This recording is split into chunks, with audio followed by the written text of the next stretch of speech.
पाकिस्तान में तेजी से इल्हाद के बढ़ते हुए रुझान के खौफ से पाकिस्तानी हुकूमत ने मेरा चैनल ब्लॉक कर दिया है, जिसकी वजह से आप मेरी वीडियोस तो देख सकते हैं लेकिन चैनल नहीं। इसको दूर करने के लिए आप YouTube पर अपनी प्रोफाइल पर क्लिक कीजिए और अपनी लोकेशन को पाकिस्तान से बदलकर कोई और मुहज्जब मुल्क जहां आज़ादी सोच पर कोई पाबंदी नहीं उसे चूज कर लें। अगर आप आईफोन यूज करते हैं तो इसी तरह अपनी प्रोफाइल पर टैप करें, फिर सेटिंग्स में जाएं, फिर जनरल और फिर लोकेशन से कोई अच्छा सा मुहज्जब मुल्क चूज कर लें। अगर आप एंड्रॉयड इस्तेमाल करते हैं तो उधर भी लोकेशन चेंज कर सकते हैं।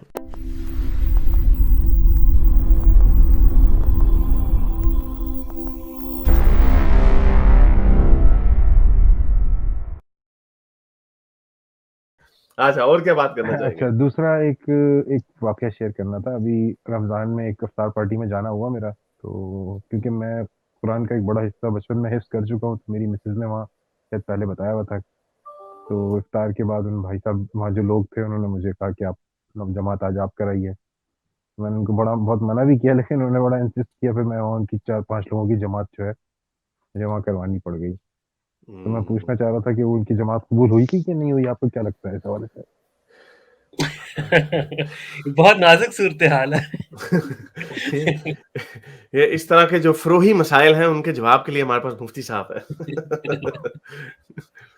नहीं, अब क्या ये ना आ, ठीक है, उनकी उनकी हो ही गई होगी। अब देखिए ना, वो- अब अल्लाह नमाज है ऐसे कबूल तो करने कबूल वाला। होती, असल में तो मसला ये कि इन रियलिटी तो नमाज कबूल होती ही नहीं ना, हमारे ऑब्वियसली। वर्ल्ड के मुताबिक। तो उस हिसाब से तो नहीं हुई, लेकिन वो अपना उज़र पेश कर सकते हैं अल्लाह मियाँ के आगे कि देखें जी, हमने तो पढ़ी थी ना, हमें तो नहीं पता था इस बंदे का। तो किसी और का, यानी कि एक तो डॉक्ट्रिन है इस्लाम की कि किसी और का बोझ कोई और नहीं उठाएगा, जहाँ तक हाँ। ऐमाल का है। तो इसलिए वो बरी ज़िम्मा इस चीज़ से। वैसे एक बात है, ये इमोशनल ब्लैकमेलिंग के लिए मेरा ख्याल से इसके पीछे वो कहते हैं ना कुछ जो पर्पल ब्लू लाइज जिन्हें कहते हैं। मैंने एक वीडियो बनाई थी, ब्लू लाइज क्या होते हैं, जिसमें आप अपने तौर पे अच्छे काम के लिए समझते हैं कि झूठ बोल दिया तो ठीक है। जैसे मुझे, और ये मुझे लगता है कि मैंने कभी रेफरेंस नहीं मिला, मैंने इतनी हदीसें और वगैरह पढ़ने की कोशिश की, मुझे कभी ये रेफरेंस नहीं मिला, लेकिन हम ये सुनते थे कि अगर बच्चा नाफरमान निकला है, या सॉरी बच्चा कोई काफिर कुफर निकला है या कोई मुर्तद शख्स, तो उसकी सजा उसके माँ बाप को भी, उससे उनसे भी पूछा जाएगा कि तुमने तरबियत कैसी की। ये इमोशनल ब्लैकमेलिंग के लिए मेरा ख्याल से किया। कोई किसी के पास है कोई रेफरेंस, कभी आपने पढ़ा है कहीं नहीं, पे? मेरे पेरेंट्स भी इस पे मुझे बहुत बॉदर करते हैं। हाँ, ये मेरा ख्याल, ये इमोशनल ब्लैकमेलिंग के लिए इन्होंने खुद ही इजाद की इस्लाम, क्योंकि ये जो स्टोइक ने बताया तो कुरान में किसी का बोझ कोई और नहीं उठाएगा। हुँ। तो जाहिर बात है, फिर ये क्या, मेरे साथ ना मेरे मेरे वालिद साहब एक दफा मुझे ना एक पीएचडी के पास ले गए, इस्लामिक स्टडीज में पीएचडी। तो मुझे कहते हैं बड़ा ये ना वो, ये बड़ी पहले की बात है कि उस वक़्त ना मैं भी एथियस्ट हो ही रहा था। अभी मैं बाबा डॉकिंस, जिस तरह वो कहते हैं ना, बाबा डॉकिंस से इंजीनियर साहब ने कहा, माफ़ी भी माँग ली है इन्होंने। तो उन्होंने बाबा डॉकिंस की उस वक़्त मैंने किताब नई-नई पढ़ी हुई थी, तो मैं हल्के-फुल्के ना फुलझड़ियाँ छोड़ देते थे। लेकिन मैंने कभी अपने आप को एथियस्ट नहीं था बोला। तो मुझे ले गए एक पीएचडी इस्लामिक स्टडीज़ के पास, वो लेक्चर देते थे। इतनी अच्छी दाढ़ी उनकी, दुबई में लेक्चर, कहीं पे लेक्चर, तो फलाना-फलाना। उन्होंने कहा, "मैं बेटा तुझे अभी पकड़वाता हूँ, तू बड़ा बनता है ना, मेरे सामने सवाल रख देता है कि अल्लाह को किसने बनाया? मैं लेके जाता हूँ।" तो मेरी उनसे बात हो रही थी, एवोल्यूशन के ऊपर बात छिड़ गई। उस वक़्त मैंने the greatest show on earth भी ताज़ी-ताज़ी पढ़ी हुई थी। मेरे ज़हन में वो क्रोएशियन लिज़र्ड्स वाली एग्ज़ाम्पलें थी, और वो वुल्फ से डॉग की एवोल्यूशन की एग्ज़ाम्पलें थी, आर्टिफ़िशियल में भी। तो मैंने ऐसी बातें रखी, तो उन्होंने कहा, होता तो वो कुत्ता तो कुत्ता ही होता ना। मैं कहा, हैं? ही डज़न्ट अंडरस्टैंड एनी न्यूएंसेस।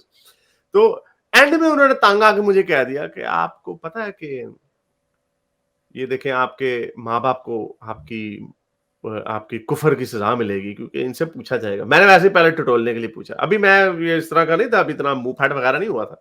मैंने कहा कि अच्छा अंकल, इनसे पूछेंगे वो, क्योंकि इसमें इनका तो कोई कसूर नहीं। वो कहता, बस हाँ, देख लो बेटा, फिर इसकी सज़ा तो इनको भी मिलेगी। मेरे वालिद साहब भी, हाँ देखा, तेरी वज़ह से मुझे भी जहन्नुम में जाना पड़ेगा। तो फिर मैंने उनसे वैसे फिर मैंने एक लॉजिकल सवाल रख दिया उनके, क्योंकि मैं तो उस वक़्त इनको बड़ा सुन चुका हुआ था, डॉकिंस और हैरिस वगैरह को। मैंने कहा, लेकिन इंसाफ के तकाजे से क्या वाक़ई ये इंसाफ है कि काम मैं बुरा करूँ, उसकी सज़ा मेरे माँ-बाप को मिले? यानी ये ऐसे है कि मैंने आपको उसको किसी को की बीवी को मार दिया है, तो आप आके मेरी बीवी को मार देंगे, भई तूने उसकी बीवी को मार। और ये कुरान की आयत भी इस तरह की थी कि बीवी के बदले बीवी का, क्या थी वो आयत थी? तो फिर उसके बाद वो नस्ख़ व मनसूख़ हो गई। तो उसपे वो सूरह फँस गए, उसपे बकरा कहते की हैं आयत नहीं। है मेरा ख़्याल है। हाँ। तो ये उसपे वो फँस गए, तो उन्होंने कहा, नहीं भई सर लाजा अपने मुंडे नु है हुन गल वध गई है। तो इस तरह मुझे लगता है कि वो ये उनसे भी मैंने सुनी थी बात, तो मैंने और लोगों से भी सुनी, जहां आपने कहा कि आपके वालिदैन भी आपके ऊपर यूज करते हैं। ये मुझे लगता है ये इमोशनल ब्लैकमेलिंग के लिए इमोशनल भी है, और इसमें एक चीज खैर हम उसमें कर सकते हैं कि जहां तक बोझ उठाने का, वो तो कोई और जान दूसरी जान का बोझ नहीं उठाएगी, ये तो क्लियर है कुरान में से। लेकिन वो इसको एक्स्ट्रापोलेट इस चीज से करते हैं कि क्योंकि इस्लाम के अंदर फैमिली के ऊपर और जो खावंद है या जो फादर है उसके ऊपर कुछ खास रिस्पॉन्सिबिलिटीज हैं, तो उसके अंदर एक रिस्पॉन्सिबिलिटी वो ये भी निकालते हैं कि वो अपनी औलाद की तरबियत जो है वो एक इस्लामी तरीके पे करे।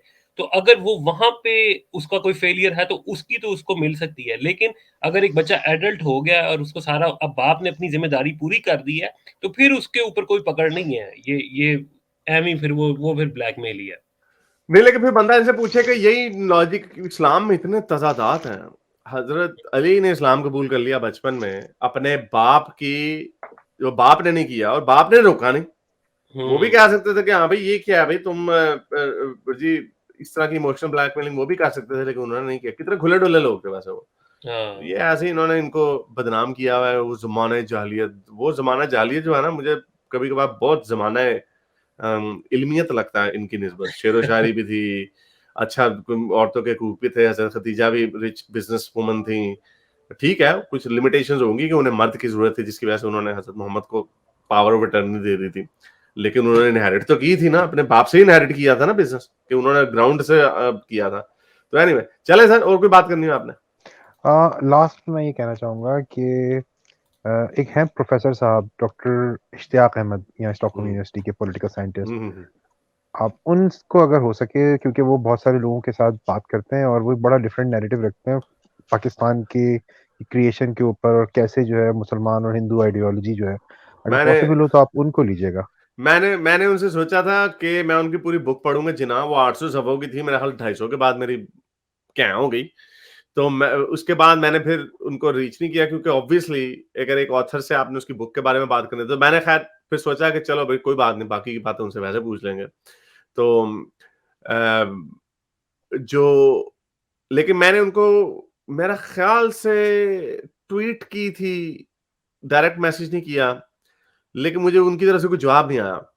तो हो सकता है मैंने, क्योंकि मैं फिर ज्यादा लोगों को धक्का भी नहीं लगाता, क्योंकि हमारा जो टेस्ट है इल्हाद के ऊपर, तो वो फिर लोग उससे फिर केयरफुल हो जाते हैं। लेकिन फिक्र ना करें, बड़ा ओपन एथिस्ट है वो, मतलब हाँ वो चले, फिर मैं उनको रीच आउट करूंगा दोबारा।